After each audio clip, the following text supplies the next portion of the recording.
인천공항 입국장에서 72세 데이비드 한이 캐리어를 끌며 나왔다. 30년간 호주 시드니에서 살다가 딸의 출산을 돕기 위해 한국에 잠시 들어온 것이었다. 한국어는 어릴 때 배운 게 전부라 어색했지만 가족을 위해서라면 얼마든지 참을 수 있었다. 아버님 오셨네요. 사위 강재훈이 마중 나와 있었다. 평소보다 급해 보이는 얼굴이었다. 재훈, 유나는 어때? 아기는 건강하고? 네, 다 괜찮아요. 그런데 아버님. 재훈이 머뭇거리며 말했다. 죄송한데 급한 일이 하나 있어서요. 데이비드는 고개를 기울였다. 30년간 호주에서 살면서 한국에 급한 일이 뭔지 감이 오지 않았다. 은행에 가서 예금 증명서를 받아와야 하는데 제가 회사 미팅 때문에 못 가겠어요. 아버님이 대신 가주실 수 있을까요? 물론이지. 그런데 내가 가도 되나? 본인이 아닌데. 위임장 여기 있어요. 재훈이 서류 봉투를 건네며 설명했다. VIP실로 가시면 돼요. 신분증이랑 위임장만 보여주시면 금방 처리해 주실 거예요. VIP실? 데이비드는 고개를 끄덕였지만 속으로 중얼거렸다. 베리 임포턴트 플레이스인가? 중요한 장소라. 그럼 커피 정도는 공짜로 주겠군. 호주에서 VIP라고 하면 보통 공항 라운지나 호텔의 특별실을 떠올렸다. 아마 한국은행도 비슷할 거라고 생각했다. 주소 여기 적어뒀고 지하철로 가시면 됩니다. 3호선 타고 종로 3가에서 내리세요. 택시를 타고 가는 동안 데이비드는 창밖 풍경을 바라봤다. 30년 전 떠날 때와는 완전히 다른 서울이었다. 빌딩들이 훨씬 높아졌고 간판들도 화려해졌다. 하지만 사람들이 바쁘게 걸어 다니는 모습은 여전했다.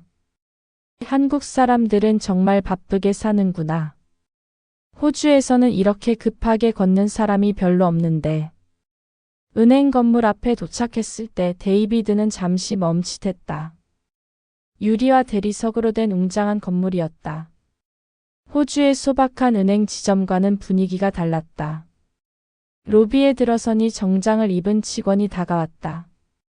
어떤 업무 보러 오셨나요? VIP실에 가야 해요. 예금 증명서 받으러 왔습니다. 신분증과 관련 서류 확인해 주세요. 데이비드는 여권과 위임장을 건넸다. 직원이 확인한 후 안내했다. 엘리베이터로 3층으로 올라가시면 VIP실이 있습니다. 3층에 도착하니 정말 다른 세상이었다. 1층의 번잡한 분위기와 달리 조용하고 고급스러웠다. 대리석 바닥에 샹들리에까지 있었다. 데이비드는 감탄했다. 이거 정말 베리 임포턴트 플레이스네. 커피는 당연히 공짜겠어. VIP실 문을 열고 들어가니 딸 유나가 이미 와 있었다. 아빠, 왜 이렇게 늦으셨어요? 미안해, 길을 좀 헤맸네. 그런데 여긴 정말 럭셔리하구나. 유나가 웃었다. 아빠, 여기 한국이에요. VIP 고객들을 위한 특별한 공간이거든요. 데이비드는 이제야 이해했다. 호주의 VIP 라운지와 비슷하지만 훨씬 더 격식 있는 곳이었다. 30년간 호주에서 살며 잊고 있던 한국의 서열 문화가 새롭게 느껴졌다. VIP실 안은 정말 화려했다. 대리석 테이블에 가죽 소파, 천장의 샹들리에가 은은하게 빛나고 있었다. 데이비드는 호주에서 본 어떤 은행보다도 고급스럽다고 생각했다. 며느리 서유나가 창구 직원에게 서류를 건네고 있었다. 예금 증명서 발급 부탁드려요. 위임장이랑 신분증 여기 있습니다. 네, 확인해 보겠습니다. 젊은 여직원이 서류를 받으며 미소 지었다. 데이비드는 옆 소파에 앉아 주변을 둘러봤다. 정말 조용하고 품격 있는 공간이었다. 역시 매우 중요한 장소구나. 한국도 참 발전했어. 그때였다. VIP실 문이 거칠게 열리며 정장 차림의 중년 남자가 성큼성큼 들어왔다. 목에는 금색 배지가 달려 있었고 얼굴에는 불쾌한 표정이 가득했다. 저분이 왜 여기 앉아 있습니까? 그 남자가 데이비드를 가리키며 직원에게 물었다. 직원이 당황하며 대답했다. 고객님이신데요. 위임장 지참하셔서. 위임장? 남자는 코웃음을 쳤다. 상무 오세중입니다. 저분 옷차림 보세요. 서민이 VIP실에 어울려요. 데이비드는 자신의 옷을 내려다봤다. 편안한 면바지에 체크셔츠, 운동화. 호주에서는 평범한 차림이었지만 이곳에서는 격에 맞지 않는 모양이었다. 유나가 침착하게 말했다. 저희는 정당한 절차를 거쳐왔습니다. 무슨 문제가 있나요? 문제? 오세중 상무가 비웃었다. 이런 곳은 품격 있는 고객들을 위한 공간이에요. 아무나 오는 곳이 아니라고요. 데이비드가 일어서며 말했다. 실례합니다만 저희가 뭔가 잘못했나요? 필요한 서류는 다 가져왔는데. 잘못했냐고요? 오세중이 목소리를 높였다. 격에 맞지 않는 옷차림으로 이런 곳에 와서 분위기를 망치는 게 잘못이 아니에요. 유나가 더 단호하게 항의했다. 지금 고객을 모독하고 계시는 거 아닌가요? 이건 명백한 차별입니다. 그 순간 오세중의 얼굴이 붉어졌다. 감히 나한테 말대꾸를? 오세중이 갑자기 유나의 팔을 거칠게 잡아 끌었다. 나가세요, 지금 당장. 아야, 놓으세요. 유나가 소리쳤다. 그리고 찰칵. 오세중의 손이 유나의 뺨을 때렸다. 순간 VIP실 안이 조용해졌다. 옆에 앉아있던 다른 고객이 깜짝 놀라 휴대폰을 꺼내 사진을 찍었다. 위쪽 천장의 CCTV도 모든 것을 기록하고 있었다. 데이비드의 눈이 가늘게 떠졌다. 30년간 호주에서 살면서 이런 상황은 처음이었다. 호주에서는 이런 일이 벌어지면 즉시 경찰이 불려오고 폭행 혐의로 체포된다. 유나야, 괜찮아? 데이비드가 딸에게 다가갔다. 유나의 뺨이 빨갛게 부어올랐다. 눈에는 눈물이 고였지만 참고 있었다. 데이비드가 오세중을 바라보며 차분히 말했다. 호주에서는 이런 건 정말 큰일인데요. 뭐라고요? 오세중이 어이없다는 표정을 지었다. 고객을 때리는 건 호주에서는 중범죄입니다. 데이비드의 목소리에는 분노가 실려 있었다. 주변 직원들이 웅성거리기 시작했다. 옆 고객은 계속 휴대폰으로 촬영하고 있었고 CCTV는 모든 순간을 놓치지 않고 기록하고 있었다. 데이비드는 마음속으로 다짐했다. 이건 그냥 넘어갈 일이 아니야. 한국이든 호주든 사람을 때리는 건 잘못된 거야. VIP실에서 나온 데이비드는 분노로 가득 차 있었다. 유나의 뺨은 여전히 빨갛게 부어 있었고 그 모습을 보니 당장이라도 무언가 행동을 취하고 싶었다. 유나야, 우리 바로 신고하자. 아빠 괜찮아요. 그냥 넘어가요. 안 돼. 호주에서는 절대 이런 걸 넘어가지 않아. 데이비드가 단호하게 말했다. 은행 로비에서 데이비드는 휴대폰을 꺼내 검색을 시작했다. 한국 폭행 신고 방법이라고 입력했다. 첫 번째로 나온 게 경찰서 사이트였다. 데이비드는 용기를 내어 전화를 걸었다. 여보세요, 경찰서입니다. 안녕하세요. 나 고소할래요. 네? 고소요? 응. 나 고소할래요. 컴플레인트 하고 싶어요. 경찰관이 잠시 말을 멈췄다가 천천히 설명했다. 아, 고소는 피해자가 하는 거고요. 고발은 제3자가 하는 거예요. 어떤 상황이신지 설명해 주시겠어요? 데이비드는 머뭇거렸다. 아, 그럼 내 딸이 맞았으니까. 고소? 맞습니다. 피해자인 따님이 고소하시면 됩니다. 전화를 끊고 데이비드는 유나를 설득했다. 결국 둘은 근처 경찰서로 향했다. 경찰서에서 고소장을 작성하고 나온 후 데이비드는 더 큰 행동을 계획했다. 집으로 돌아와 인터넷을 뒤지기 시작했다. 은행 항의, 이사회. 어떻게 하지? 데이비드는 재훈에게 전화를 걸었다. 재훈아, 은행 이사회는 어떻게 소집하는 거야? 네, 이사회요. 아버님이 왜 이사회를? 그 나쁜 놈 때문에. 지금 당장 이사회 소집하고 싶어. 재훈이 당황하며 물었다. 아버님, 혹시 이사회 말고 다른 걸 말씀하시는 건 아니에요? 이사회. 지금 당장 이사회. 알겠습니다. 우선 집에 와서 자세히 이야기해요. 다음 날 데이비드는 은행에 직접 찾아갔다. 고객 상담센터에서 목소리를 높였다. 나 지금 당장 이사회 소집할 거야. 상담원이 의아한 표정을 지었다. 이사회요? 혹시 이사 말씀이세요? 이사? 네, 이사하시는 거요. 상담원이 포장이사 전단지를 꺼내며 말했다. 은행에서는 이사 관련 대출 상품도 있어요. 데이비드는 어이가 없었다. 아니야. 이사회. 회의. 아, 회의요. 상담원이 이해했다는 듯 말했다. 고객 간담회 말씀이신가요? 분기별로 열리는데. 아니야. 임시. 주. 총. 데이비드가 머리를 긁적였다. 임시주. 총장. 상담원이 더욱 당황했다. 주총장이요? 그때 옆에서 듣고 있던 나이든 고객이 끼어들었다. 아저씨 혹시 임시주주총회 말씀이세요? 그거야.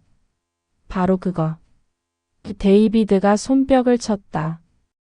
상담원이 설명했다. 임시주주총회는 일정 지분 이상의 주주가 요청할 수 있어요. 혹시 주주이신가요? 주주?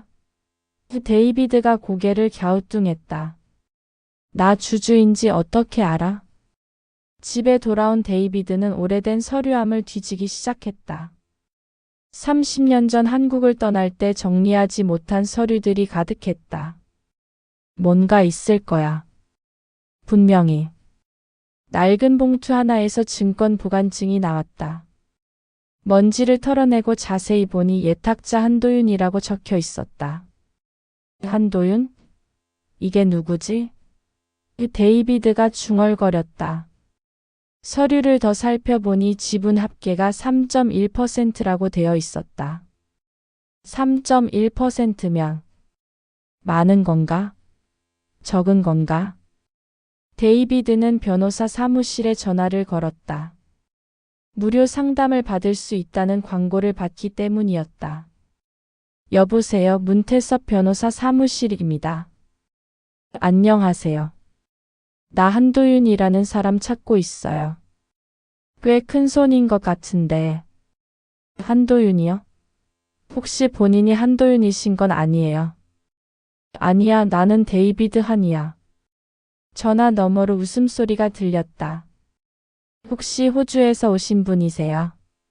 한국 이름이 한도윤이실 거예요. 데이비드는 깜짝 놀랐다. 내가 한도윤?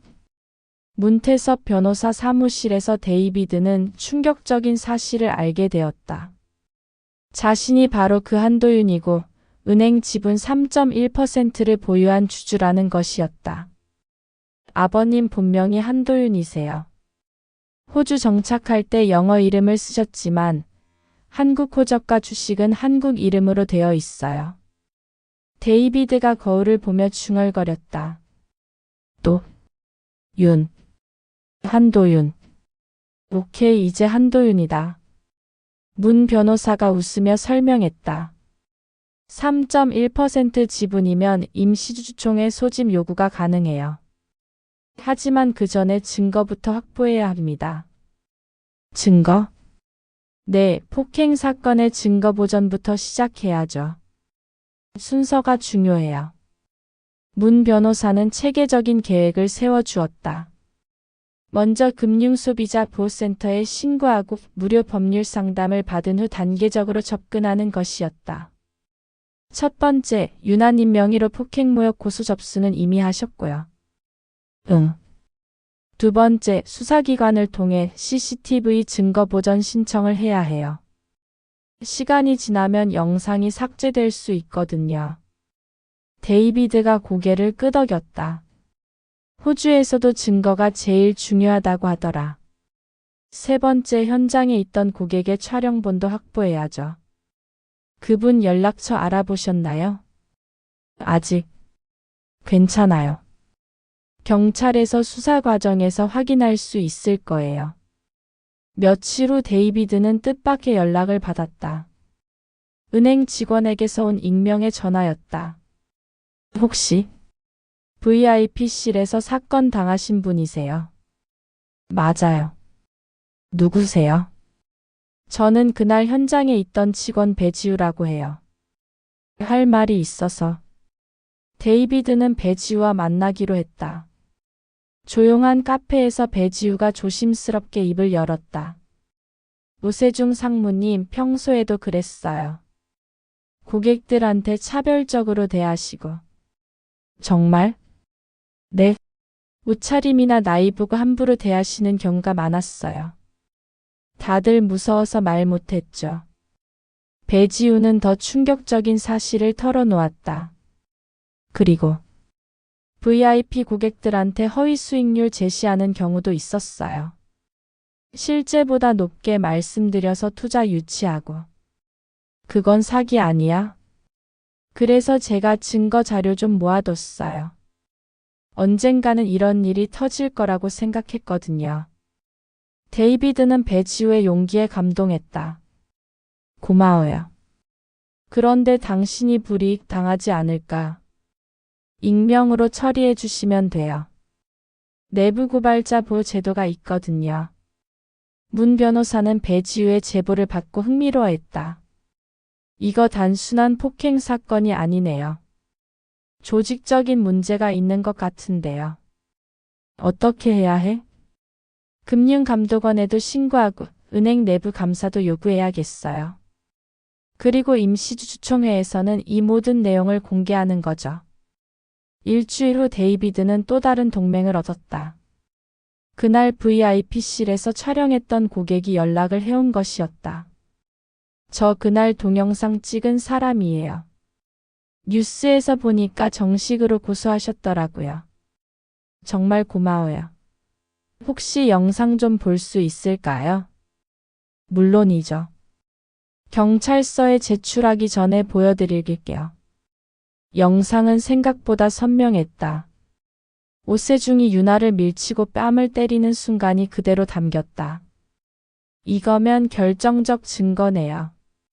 문 변호사가 만족스러워했다. 데이비드는 이제 자신감이 생겼다. 절차는 다르지만 상식은 같다는 것을 깨달았다. 호주든 한국이든 잘못한 사람은 책임을 져야 한다는 것이었다. 이제 임시주주총회 소집 청구서를 제출할까요? 문 변호사가 물었다. 응.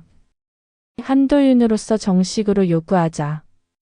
데이비드는 거울을 보며 다시 한번 연습했다. 안녕하세요. 주주 한도윤입니다. 30년 만에 되찾은 한국 이름으로 이제 정면 승부를 시작할 때였다. 임시주주총회 소집 청구서를 제출한 다음 날 은행에서는 비상이 걸렸다. 대회의실에서 긴급 간부회의가 열렸다. 한도윤이라는 주주가 임시주주총회를 요구했습니다. 기획팀장이 보고했다. 은행장 정민걸이 미간을 찌푸렸다. 한도윤? 처음 듣는 이름인데. 지분이 얼마나 되는 거야? 3.1%입니다.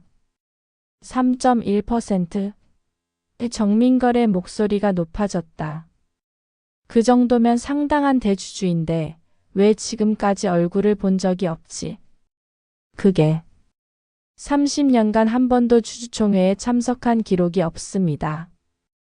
우세중 상무가 불안한 표정으로 물었다.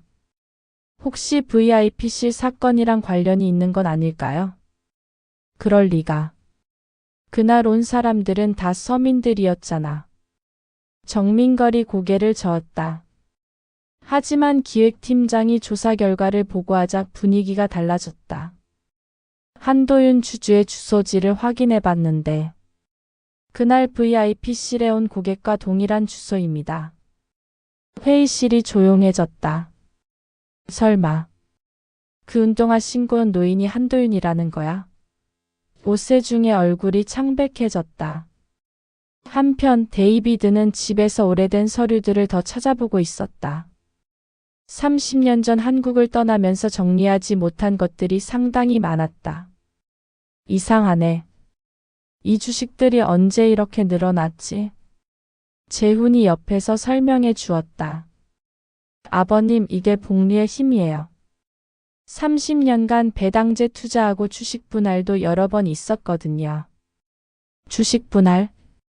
네, 주식 한 주를 두 주로 나누는 거예요. 그래서 지분은 그대로인데 주식 수는 늘어난 거죠. 데이비드가 계산기를 두드려 봤다. 그럼 내가 원래 1% 정도 가지고 있었는데 이게 3.1%가 된 거야. 맞아요. 다른 주주들이 주식을 처분하기도 했고요.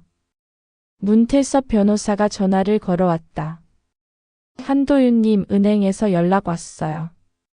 임시주주총회 개최에 동의한다고 하네요. 정말? 빨리 동의했네? 네, 좀 이상해요. 보통은 최대한 늦추려고 하는데 뭔가 다른 속셈이 있는 것 같아요. 실제로 은행에서는 다른 계획을 세우고 있었다. 정민걸 은행장이 오세중을 불러 따로 면담했다. 세중아, 이번 일 어떻게 할 거야? 회장님, 그냥 고객 민원 정도로 넘어갈 수 있지 않을까요? 3.1% 대주주가 직접 나서는데 이건 단순한 민원이 아니야. 오세중이 당황했다. 그럼 어떻게 하죠? 일단 주주총회에서 공식 사과하고 내가 자진 사퇴하는 걸로 마무리하자. 네? 제가 사퇴를요? 그래야 더 큰 문제로 번지는 걸 막을 수 있어. 우세중은 억울했지만 어쩔 수 없었다. 이미 CCTV 영상과 목격자 증언까지 나온 상황에서 변명할 여지가 없었다. 데이비드는 임시주주총회 당일을 위해 열심히 준비했다. 한국어 발음 연습도 하고 주주총회 진행 방식도 공부했다. 거울 앞에서 연습하는 모습이 우스웠다. 안녕하세요, 주주 한도윤입니다. 아니다. 안녕하십니까, 주주 한도윤입니다. 유나가 옆에서 웃으며 말했다. 아빠, 자연스럽게 하세요. 자연스럽게. 30년 만에 한국어로 공식 발언하는데 어떻게 자연스럽게 해? 그냥 아빠다운 모습으로 하시면 돼요.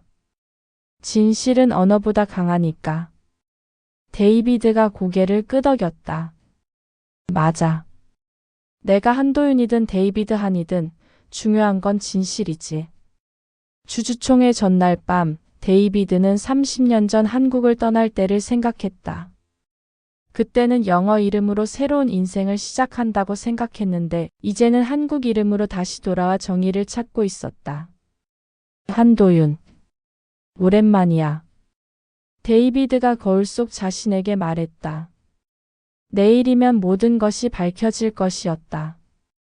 은행 본점 대회의실. 오전 10시 정각에 임시주주총회가 시작되었다. 정민걸 은행장을 비롯해 이사들, 감사, 그리고 50여 명의 주주들이 참석했다. 데이비드는 정장을 차려입고 회의실에 들어섰다. VIP실에서 입었던 편안한 차림과는 완전히 달랐다. 주주들이 수군거렸다. 저분이 한도윤 주주인가? 생각보다 연세가 많으시네. 정민걸 은행장이 개회를 선언했다. 그럼 임시주주총회를 시작하겠습니다. 소집을 요구하신 한도윤 주주님, 발언해 주시기 바랍니다. 데이비드가 천천히 일어나 단상으로 향했다. 30년간 호주에서 쌓은 경험이 그에게 자신감을 주었다. 호주에서는 이런 공식 석상에서 발언하는 일이 많았으니까. 안녕하십니까? 주주 한도윤입니다. 목소리가 생각보다 안정적이었다. 한국어 발음도 나쁘지 않았다. 저는 30년간 호주에서 살다가 최근 한국에 돌아왔습니다. 그런데 이 은행에서 매우 심각한 일을 경험했습니다. 회의실이 조용해졌다. 오세중은 뒷자리에 앉아 긴장한 표정을 짓고 있었다. 데이비드는 호주식 장광설 대신 준비한 3단 폭로를 깔끔하게 시작했다. 첫 번째 폭행 사실입니다. 대형 스크린에 CCTV 영상이 재생되었다. 오세중이 유나의 뺨을 때리는 장면이 선명하게 나타났다. 주주들이 웅성거렸다. 이것은 수사기관이 보전한 CCTV 영상입니다. 현장 사진과 피해자 진술도 있습니다. 문태섭 변호사가 증거 자료를 배포했다. 유나의 부은 뺨 사진과 현장 목격자의 촬영 영상까지 포함되어 있었다. 두 번째 상습적 갑질 관행입니다. 이번에는 배지우의 익명 진술 요지가 공개되었다. 물론 개인정보는 모두 지워진 상태였다. 내부 직원의 증언에 따르면 오세중 상무는 평소에도 고객을 외모나 옷차림으로 차별해 왔습니다. 서민이 VIP실에 어울리느냐는 발언이 그 증거입니다.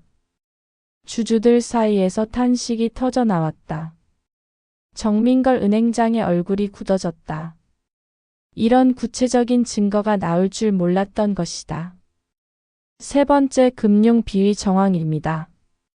이 부분에서 회의실이 완전히 조용해졌다.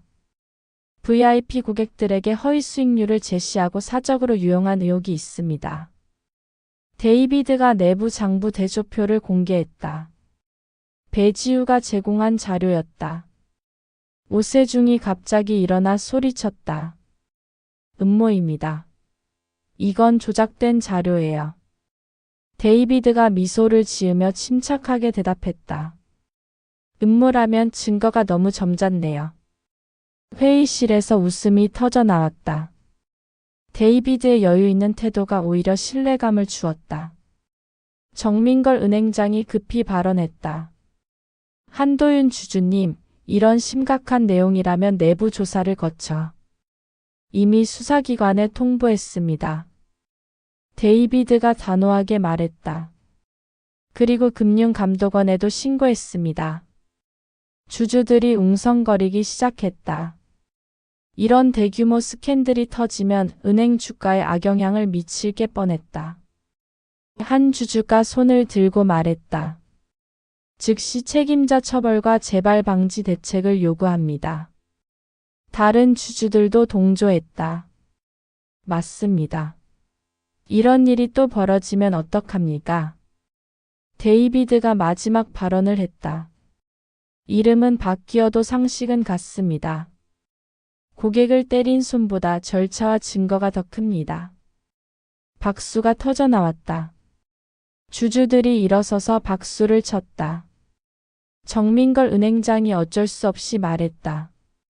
오세중 상무 직무정지, 특별감사 실시, 수사기관 전면 협조를 의결하겠습니다. 투표 결과는 압도적이었다. 찬성 95%, 반대 5%. 데이비드는 만족스러운 미소를 지었다. 30년 만에 되찾은 한국 이름으로 이뤄낸 첫 번째 승리였다. 임시주주총회가 끝난 다음 날부터 언론이 들썩였다. 주요 경제신문 일면에 큰 제목이 실렸다. VIP실 폭행, 대주주 한도윤의 역습. 30년 만에 돌아온 호주 교민, 금융권 갑질 고발. CCTV가 폭로한 은행 상무의 민낯. 데이비드는 집에서 신문을 읽으며 감회가 새로웠다. 내가 신문에 나올 줄 누가 알았겠어. 유나가 옆에서 웃었다. 아빠 이제 유명인이 되셨네요.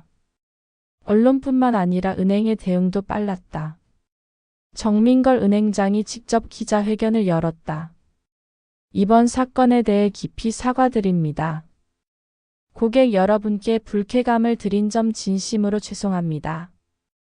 은행은 공식 사과와 함께 구체적인 개선 방안을 발표했다. 전 직원 고객 응대 재교육, VIP실 응대 매뉴얼 전면 개정, 내부 감시 시스템 강화였다. 앞으로는 고객의 외모나 복장으로 차별하는 일이 절대 없도록 하겠습니다. 수사기관도 빠르게 움직였다. 오세중에 대한 폭행 혐의 수사가 본격 시작되었고 금융감독원은 은행에 대한 특별검사에 착수했다. 오세중은 결국 사표를 제출했다. 변호사를 통해 전해진 그의 입장은 초라했다. 깊이 반성하고 있으며 피해자에게 진심으로 사과드린다. 하지만 데이비드에게 가장 뜻깊었던 것은 다른 곳에서의 반응이었다. 금융권 전체가 변화하기 시작한 것이다. 다른 은행들도 자체적으로 고객 응대 시스템을 점검하기 시작했다. 제2의 한도윤 사건을 방지하기 위해서였다. 일주일 후 데이비드는 기자들과 만났다. 기자회견이 아니라 조용한 인터뷰였다.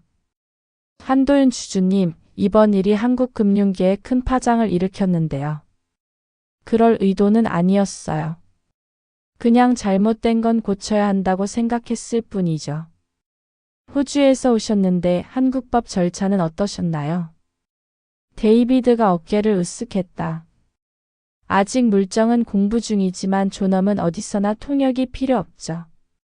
그 말이 다음날 신문에 큰 따옴표로 실렸다. 더 의미 있는 변화도 있었다. 데이비드가 지분 일부를 처분해서 금융약자 상담 기금을 설립한다고 발표한 것이다. 이번 일을 통해 많은 것을 배웠어요. 혼자 해결하기 어려운 금융 분쟁으로 고생하는 분들이 많더라고요. 기금은 무료 법률 상담, 금융 분쟁 조정, 그리고 피해자 지원을 목적으로 했다. 저도 처음에는 한국 용어가 헷갈렸거든요. 고소와 고발도 구분 못했고 이사회를 이사로 착각하기도 했고요. 기자들이 웃었다. 그런 분들을 위한 쉬운 안내서도 만들 예정이에요. 누구나 자신의 권리를 찾을 수 있도록요. 한 기자가 개인적인 질문을 했다. 성함을 다시 한번 확인해 주실 수 있나요? 데이비드가 웃으며 대답했다. 데이비드 한이에요. 한국식으로는 한도윤이고요. 은행 쪽에서는 한도윤님 말고 한도윤으로 불러주세요. 제 이름이 계좌 비밀번호는 아니거든요. 기자들이 크게 웃었다. 인터뷰 후 집으로 돌아가는 길에 데이비드는 변화를 실감했다. 거리의 은행 간판들이 다르게 보였다. 이제 그곳들이 단순한 금융기관이 아니라 고객의 존엄을 지켜야 할 책임이 있는 곳이라는 것을 알았다. 휴대폰이 울렸다. 배지우에게서 온 문자였다. 한도윤 주주님 덕분에 우리 은행이 정말 많이 바뀌고 있어요. 고객 응대 교육도 새로 받고 상급자들도 말투가 달라졌어요. 용기 내어 주셔서 정말 감사합니다. 데이비드는 뿌듯했다. 30년 만에 되찾은 이름으로 이뤄낸 변화가 한 사람에게만 머물지 않고 더 많은 사람들에게 도움이 되고 있었다. 저녁 식탁에서 재훈이 물었다. 아버님, 이제 한국 물정 좀 아시겠어요? 데이비드가 젓가락을 놓으며 생각에 잠겼다가 말했다. 물정은 여전히 어려워. 하지만 사람 사는 이치는 어디나 비슷하다는 걸 배웠지. 한 달 후 평온한 일요일 오후. 데이비드의 집 식탁에는 온 가족이 둘러앉아 있었다. 유나의 뺨에서 붉은 기운은 완전히 사라졌고 대신 밝은 미소가 자리했다. 할아버지, 오늘 뉴스에서 또 나왔어요.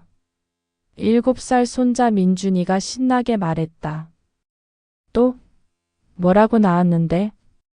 금융약자 상담 기금에서 도움받은 사람이 100명 넘었다고 해요. 데이비드가 뿌듯한 표정을 지었다.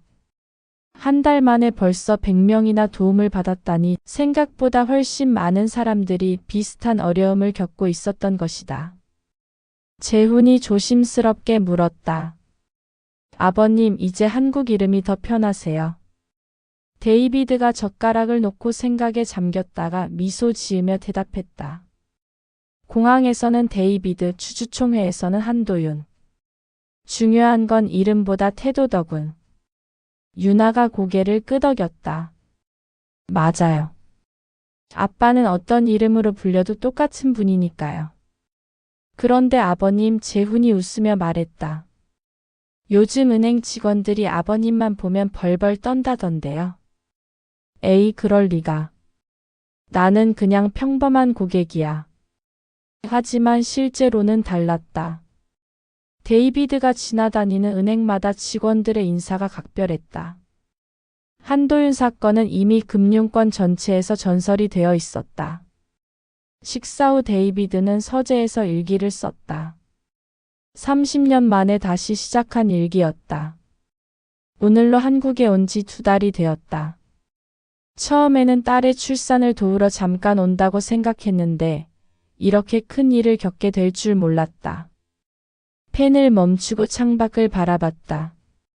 서울의 야경이 반짝이고 있었다. 30년 전 이 나라를 떠날 때는 한도윤이라는 이름이 무겁게 느껴졌다. 그래서 데이비드 한이라는 새로운 이름으로 호주에서 새 출발을 했다. 하지만 이번 일을 통해 깨달았다. 이름은 바뀔 수 있어도 사람의 본질은 변하지 않는다는 것을. 민준이가 서재로 들어왔다. 할아버지, 뭐 하세요? 일기 쓰고 있어. 할아버지, 궁금한 게 있어요. 뭐가 궁금한데? 민준이가 진지한 표정으로 물었다. 할아버지, 큰돈이면 뭐가 제일 중요해요? 데이비드는 손자의 순수한 질문에 깊이 생각해봤다. 그리고 단호하게 대답했다. 돈은 수단이야, 민준아. 사람의 존엄은 목적이고. 그건 호주에서도 한국에서도 변하지 않지. 존엄이 뭐예요? 사람으로서 당연히 받아야 할 대접이야. 돈이 많든 적든 어떤 옷을 입었든 상관없이 말이야. 민준이가 고개를 끄덕였다. 그럼 할아버지는 그걸 지켜준 거네요. 할아버지만 한 게 아니야. 용기 있는 직원 누나도 있었고, 도와준 변호사 아저씨도 있었고, 영상 찍어준 아저씨도 있었어. 혼자서는 할 수 없는 일이었지. 그때 유나가 들어와서 말했다. 아빠, 내일 VIP실에서 정식으로 사과하고 싶다고 연락 왔어요. 정식 사과? 네, 새로 부임한 지점장이 직접 사과드리고 싶다고 하네요. 데이비드가 웃었다. 그래? 그럼 정중히 받아들이자. 용서는 복수보다 어려운 일이니까. 다음 날 오후 데이비드는 다시 그 은행을 찾았다. 같은 VIP실이었지만 분위기가 완전히 달랐다.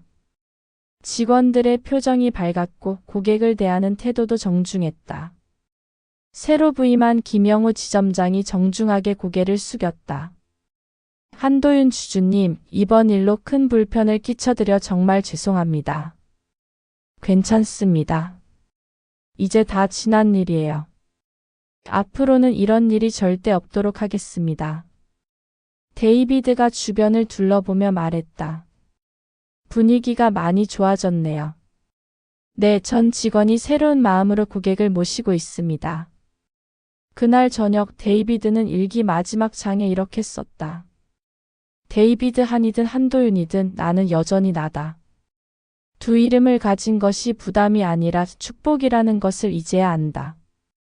한 이름으로는 새로운 세상을 경험했고 다른 이름으로는 옳은 일을 할 수 있었다.